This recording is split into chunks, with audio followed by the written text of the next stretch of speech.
Assalamualaikum warahmatullahi wabarakatuh.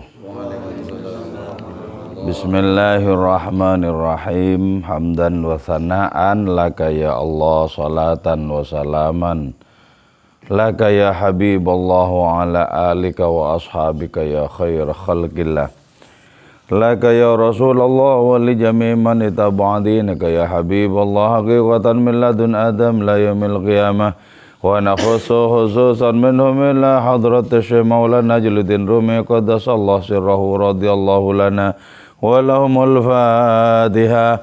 A'udzu billahi minasyaitonir rajim. Bismillahirrahmanirrahim. Alhamdulillahi rabbil alamin arrahmanir rahim maliki yaumiddin.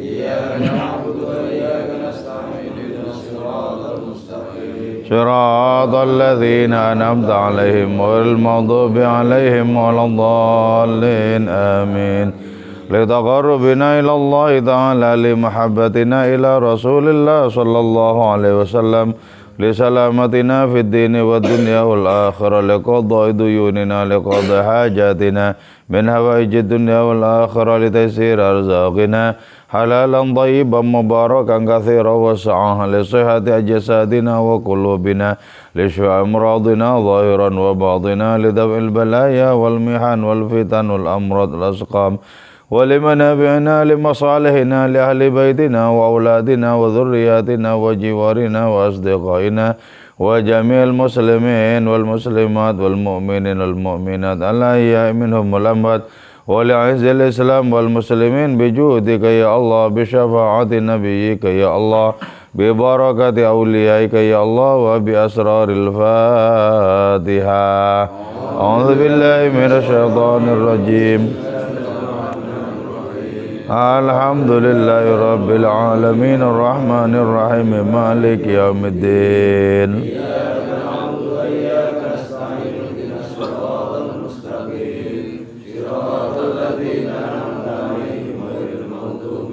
Waladhdallin amin.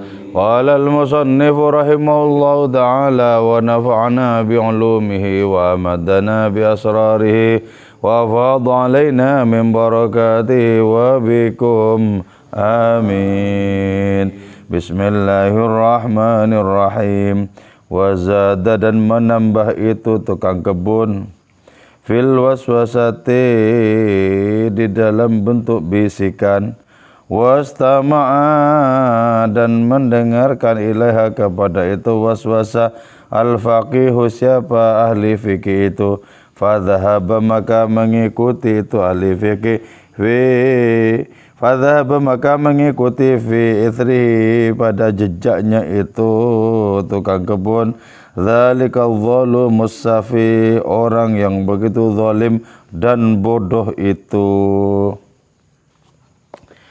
Berkaitan dengan perkara pengaruh, ya, pengaruh. Bisa jadi orang yang memiliki ilmu agama sekalipun terpengaruh terhadap orang bodoh.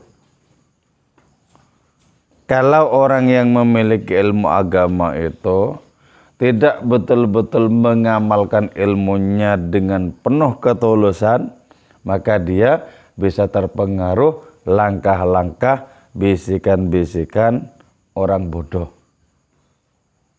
Kenapa?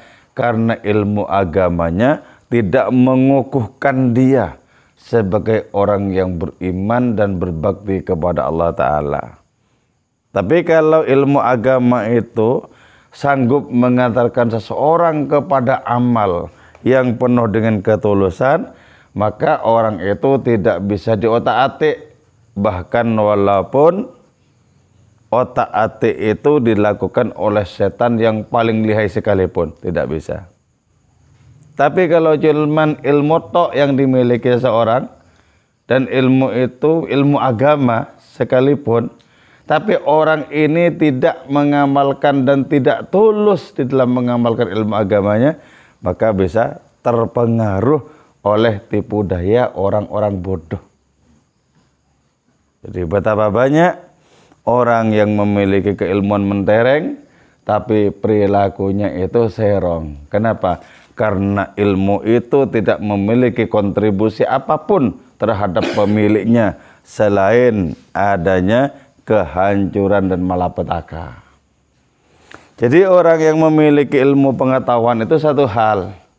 Orang yang mengamalkan ilmu pengetahuan agama itu hal yang lain. Tidak otomatis orang yang memiliki ilmu pengetahuan itu mengamalkan agamanya. Tidak otomatis. Itulah sebabnya perlu perjuangan untuk bisa mengamalkan ilmu agama yang sudah dimiliki. Jadi kita ngaji seperti ini, tugas kita itu apa? Berjerih payah untuk bisa mengamalkan apa yang didapat.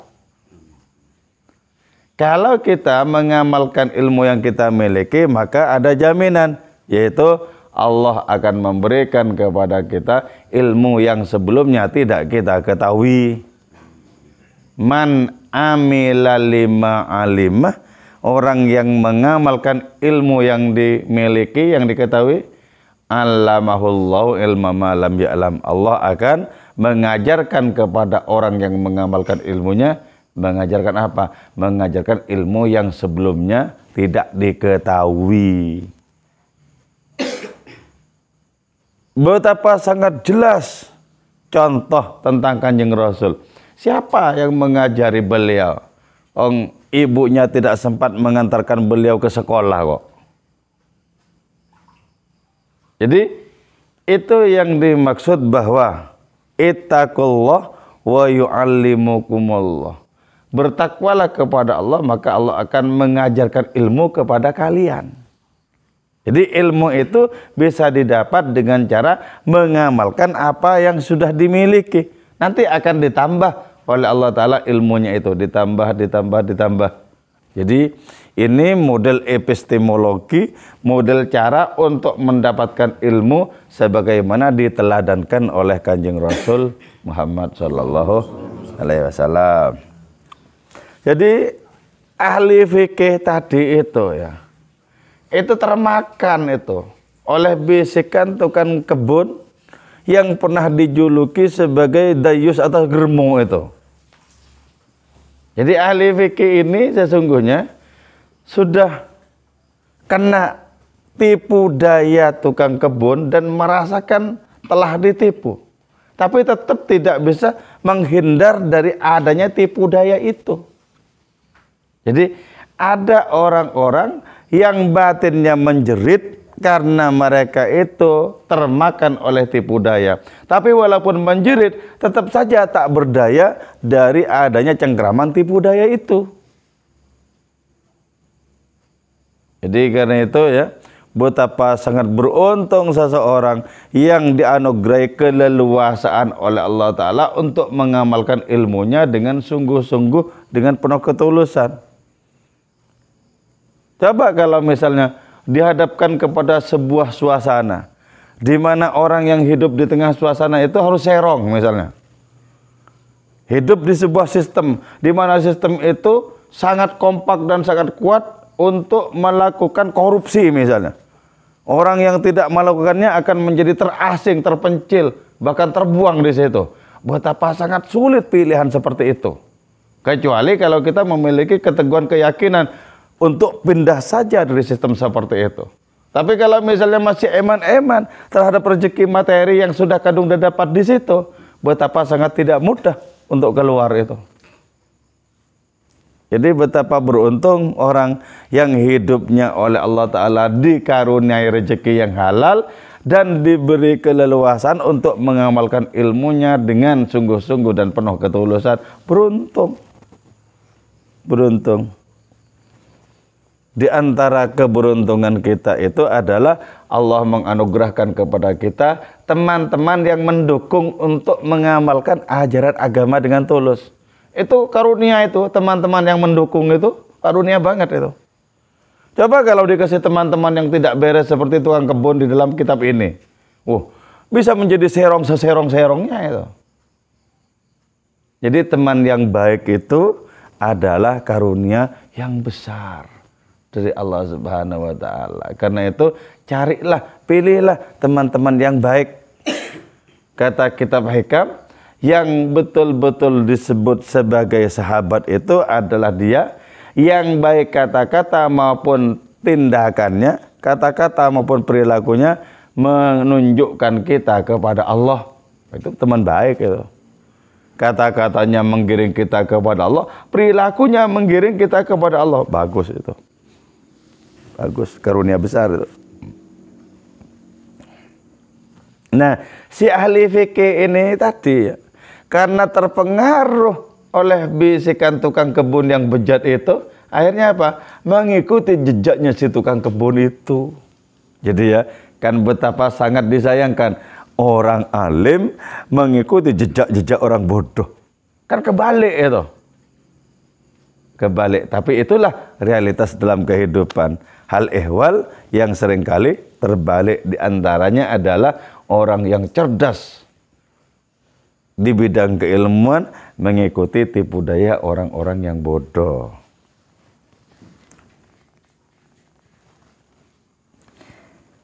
Nah, karena itu ya, di akhir bait yang saya bacakan tadi, si ahli fikih itu mendapatkan sebutan al-zalumus safih, orang yang sangat zalim dan bodoh akhirnya. Jadi ketika orang cerdas itu kalah dengan tipu daya si bodoh, maka jadinya adalah si cerdas itu lebih bodoh ketimbang si bodoh. Jadi di sini kepandaian tidak diukur dengan cerdasnya ilmu pengetahuan seorang. Kepandaian itu diukur dengan seberapa mengamalkan orang terhadap ilmunya, dengan seberapa tulus ketika orang itu mengamalkan ilmunya. Itu ukuran cerdas. Karena itu Kanjeng Rasul disebut sebagai aqalun nas, paling cerdasnya orang. Tidak ada di dunia orang secerdas beliau, itu enggak ada. Paling cerdasnya orang. Kenapa? Karena paling terang benderangnya orang batinnya. Paling terang benderangnya orang rohnya. Paling terang benderangnya orang perilakunya.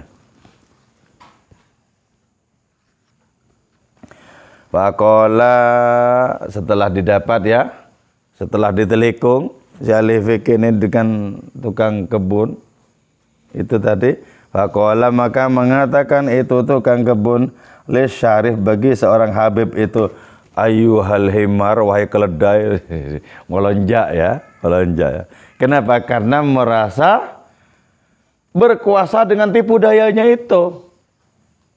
Pertama, orang ini, tukang kebun ini kan mau menghadapi 3 orang, nggak bisa. Karena 3 orang itu merupakan satu kesatuan yang kuat. Maka caranya harus dipisah-pisah dulu. Dipisah-pisah dulu. Yang pertama ahli fikih itu dipisahkan dulu. Ketika ahli fikih itu dipisahkan, maka yang 2 ini, yaitu seorang habib dan ahli fikih itu disanjung-sanjung. Sanjung-sanjung. Nah, yang si sufi ini sudah terjerembab, sudah terkalahkan, tinggal yang 2 ini dipretelin. Ini sekarang mulai ngelonjak itu. Dia, tukang kebun itu bilang kepada seorang habib itu tadi, wahai keledai. Sudah mulai berani. Jadi orang itu secara psikis bisa dimaklumi. Ketika orang itu sudah mulai terbiasa berani, itu biasanya makin kurang ajar. Pertama-pertama sebagai orang yang baru sopan. Ketika dipandang yang lain kok sepertinya di bawah saya, melonjak. Itulah ya. Jadi itu tidak benarnya orang di dalam bersikap terhadap orang lain. Jadi, pertama-tamanya itu sopan, omongannya halus, ya.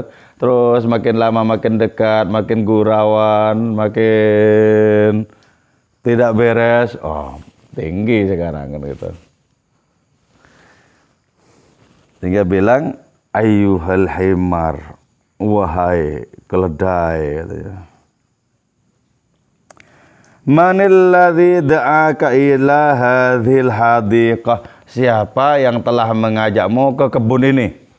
Keledai. Jadi karena merasa memiliki kebun, maka merasa berkuasa. Siapa saja yang berada di kebun itu bisa diinterogasi. Wahai keledai, Siapa yang mengajakmu ke sini? Yang semula disanjung tinggi-tinggi, sekarang dikeledai-keledain. Fahal taraka warasta, fahal tara, maka apakah melihat engkau kepada dirimu, warasta, mewarisi engkau, lususiyataka, terhadap watak pencurimu, hadhihi, ini anin Nabi, dari kanjeng Nabi. Apakah kau menyaksikan bahwa bakat mau mencuri itu kau warisi dari Nabi? Mungkin melonjak ya. Jadi ini dalam rangka apa? Mempressing, menekan kejiwaan sang Habib ini. Nah, ketika termakan oleh adanya tekanan kejiwaan itu, maka sang Habib ini bisa merengek-rengek di depannya, bisa merasa kecil di depannya, bisa merasa kecil. Jadi karena itu ya, betapa sangat penting kita bersandar kepada Allah. Kalau kita kuat bersandar kepada Allah, di hadapan siapapun kita tidak grogi. Nggak grogi ya.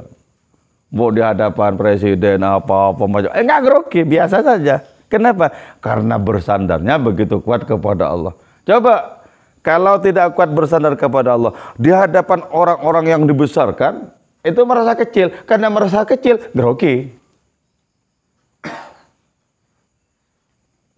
Grogi. Contoh santri yang grogi misalnya gini. Dia sebenarnya hafal burdah. Cuman karena disuruh baca di depan ratusan bahkan ribuan jamaah, gemetar, maka pakai kitabnya. Sebenarnya kalau di sini ya hafal. Tapi karena banyak orang, apalagi ada kiai, ada siapa, gemetar. Salah-salah bacanya itu. Lagunya lupa-lupa. Itu contoh adanya grogi. Nah, kenapa seperti itu? Karena tidak betul-betul tangguh, belum tangguh bersandarnya kepada Allah, kepada Rasulnya. Belum tangguh. Padahal ya, kalau orang betul-betul dekat kepada Allah, seawam apapun orang itu, tetap tidak grogi. Seawam apapun, tetap tidak grogi. Karena tahu bahwa selain Allah Ta'ala itu sesungguhnya siapapun tidak memiliki kekuatan, tidak memiliki kedikdayaan. Sama sekali tidak.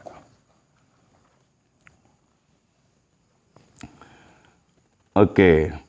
Inna jirwal asadi, sesungguhnya anak harimau, yushabihu, ilah menyerupai al-asada kepada harimau.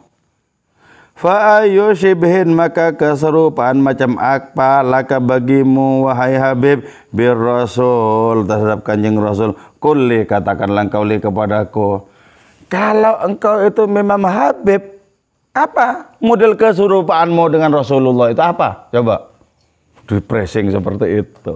Coba kalau betul-betul ini si Habib ini betul-betul mewarisi akhlaknya Rasulullah, gentar itu tukang kebun itu pasti gentar.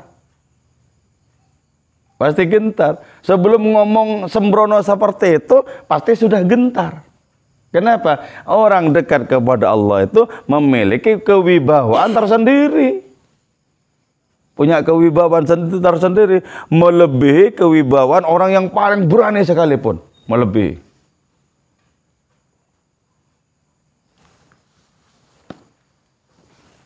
Jadi, akhirnya dielek-elekkan oleh si tukang kebun ini. Wa fa'ala bisyarif dzalika ar-rajulul lujuj, wa syafa'ala, dan telah bertindak bisyarifi terhadap sang Habib itu, dzalika ar-rajul, siapa laki-laki al-lujud yang keras hati itu, ma yaf'alu, sebagaimana bertindak hu kepada itu si Syarif khariji, masa bagaimana bertindak kepada itu perbuatan khariji, siapa orang Khawarij, bi ahli Yasin, terhadap keluarga kanjeng Rasul Yasin alaihissalam. Jadi tindakan si tukang kebun itu persis tindakannya orang-orang Khawarij. Orang-orang Khawarij ini orang yang berada di luar kubu Muawiyah, di luar kubu Sayyidina Ali. Orang yang banyak memiliki ilmu agama, tapi hatinya tersesatkan oleh ilmu agama itu. Siapa sebenarnya pembunuh Sayyidina Ali itu? Abdurrahman bin Muljam itu siapa sebenarnya? Abdurrahman bin Muljam itu orang yang hafal Al-Quran. Orang yang kalau malam tahajud dan kalau siang itu berpuasa. Tapi termakan oleh hoax. Sehingga ketika dibikin desas-desus tentang Sayyidina Ali yang disebut tidak sholat itu, langsung percaya. Tidak meneliti dulu.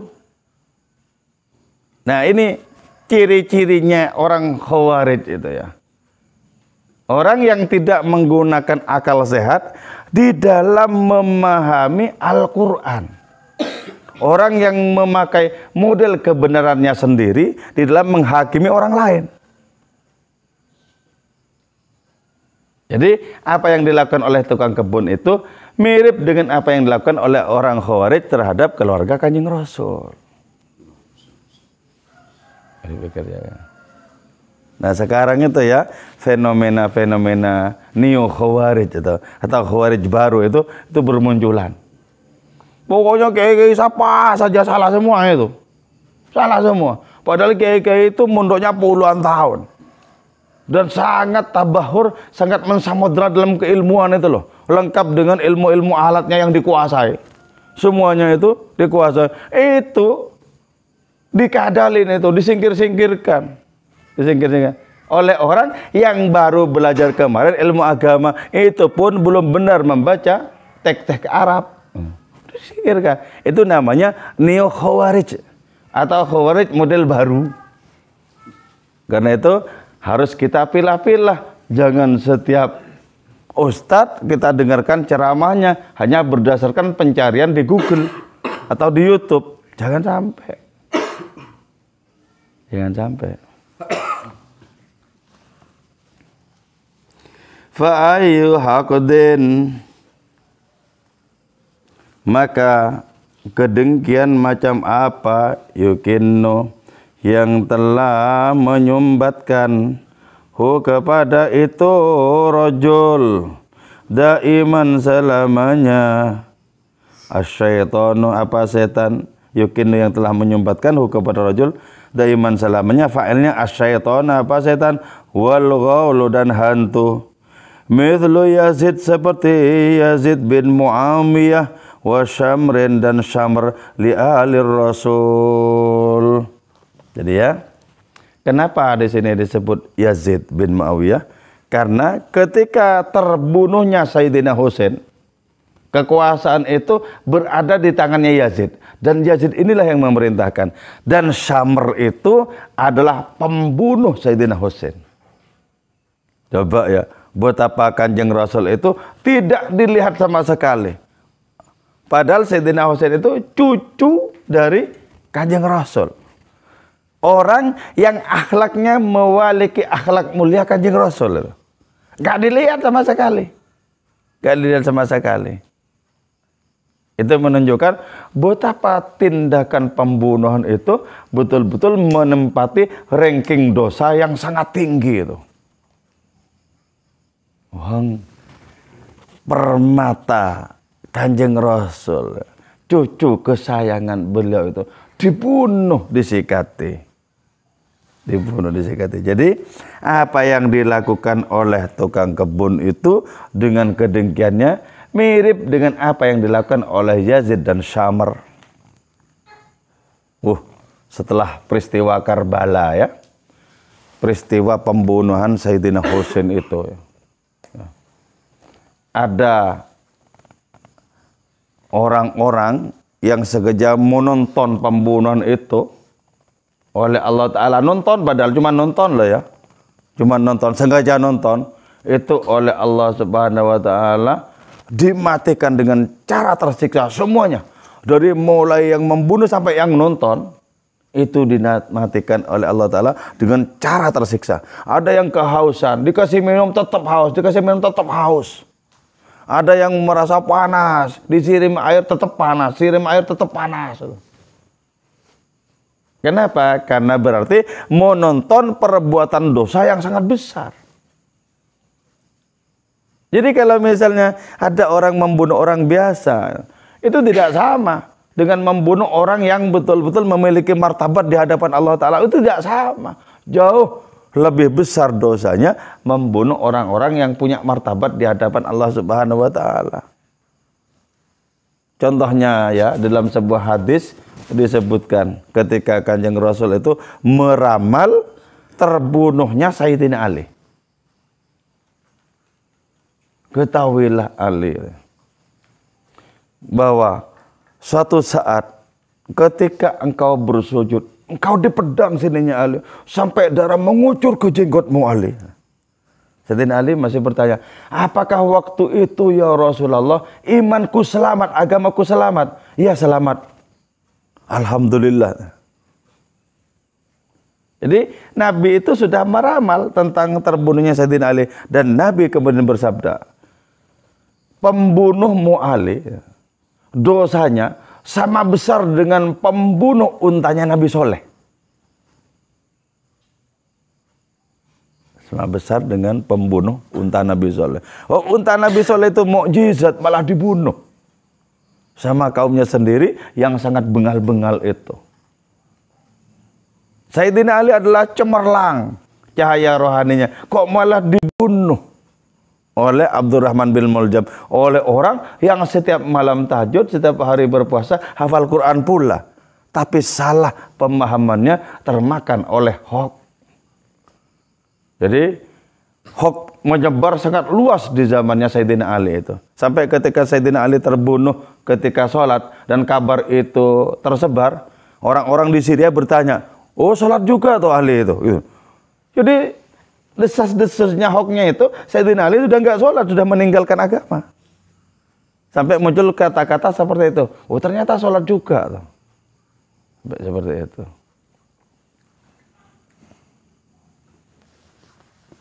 Nah terus efeknya adalah wa tadha'a dan menjadi lemah asyarifu, siapa sang Habib itu, min darabati dzalika zalim, lantaran pukulan-pukulan penganiayaan orang yang zalim itu, jadi lemah.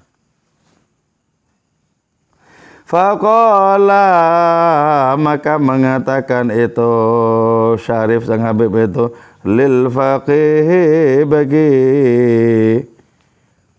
Faqala, maka mengatakan itu tukang kebun, lil faqih bagi orang ahli fikih itu, laqad najauna minal ma, sungguh telah selamat kami, kita, minal ma'i, dari gelombang banjir air itu. Selamat katanya. Fa illam akun syarifan wala ikon bika wa najiyan laka falastu aqallu minka fi nadri hadzal zalim. Oke. Ini mengatakan si Syarif itu, si Habib itu, fa illam akun, maka jika tidak ada aku syarifan, ialah seorang syarif, wala iqan, dan layak, bika terhadapmu, wa najiyan, dan teman berbisik laka bagimu, falastu aqalla minka, maka tidak ada aku aqalla, ialah lebih sedikit, minka dari dirimu, fi nadhri hadzal zalim, di pandangan orang yang zalim ini, tukang kebun ini. Jadi andaikan aku ini tidak pantas bagimu, aku ini tidak merupakan orang yang dimuliakan di hadapanmu, aku ini bukanlah merupakan kawan bagimu, falastu aqalla minka, maka aku itu tidaklah lebih sepele dari dirimu dibandingkan di hadapan orang yang zalim ini, di hadapan tukang kebun ini. Jadi ketika tukang kebun itu sudah terbutakan oleh berbagai macam keburukan dan kedengkian, siapa saja di depannya itu mau dipreteli itu. Nah, itu lambang ya. Lambang dari adanya kekuatan buruk di tengah kehidupan manusia. Jadi di tengah kehidupan kita manusia secara umum itu ada kekuatan-kekuatan buruk ya. Kekuatan-kekuatan buruk yang tidak mudah untuk kita tumbangkan. Yang tidak mudah untuk kita tumbangkan. Sehingga dengan demikian keburukan-keburukan itu tetap terpelihara. Terpelihara. Di satu sisi kebaikan-kebaikan yang kuat itu juga ada dan tetap terjaga, tetap terpelihara. Maka hidup ini adalah pertikaian terus-menerus antara kebaikan dan keburukan. Terus-menerus pertikaian ini. Bahkan di dalam diri kita masing-masing senantiasa ada pertikaian baik dan buruk. Ada kalanya berat menghadapi keburukan dalam diri. Ada kalanya lebih ringan menghadapi dan mengalahkan keburukan dalam diri. Bahkan juga sebaliknya ada kalanya keburukan dalam diri itu mengalami kemenangan. Oh, ya. Jadi hidup ini adalah pertikaian baik dan buruk yang terus menerus. Terus begitu. Dari awal mula penciptaan sampai sekarang. Itu yang disebut dengan wahadainahun najdain.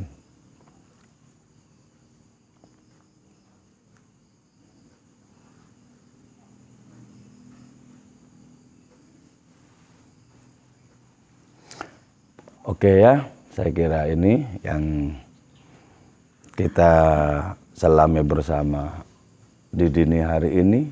Semoga menjadi manfaat dan barokah untuk diri kita semua. Semoga sisa umur kita makin lebih bermakna, lebih mulia di hadapan Allah Subhanahu wa taala dan makin berguna bagi kehidupan sesama. Moga-moga kita senantiasa sehat walafiat dan dianugerahi umur yang panjang. Moga-moga kita dijauhkan dari berbagai macam bencana dan malapetaka, dijauhkan dari penyakit-penyakit yang sulit obatnya. Moga-moga anak cucu keturunan kita menjadi orang-orang bertakwa kepada Allah Ta'ala dan mengikuti tauladan Kanjeng Rasul Muhammad SAW. Moga-moga negeri ini, Indonesia ini senantiasa damai dalam lindungan Allah Subhanahu wa Ta'ala. Wal-'afwa minkum. Wassalamualaikum warahmatullahi wabarakatuh. Maulaya salli wa sallim da'iman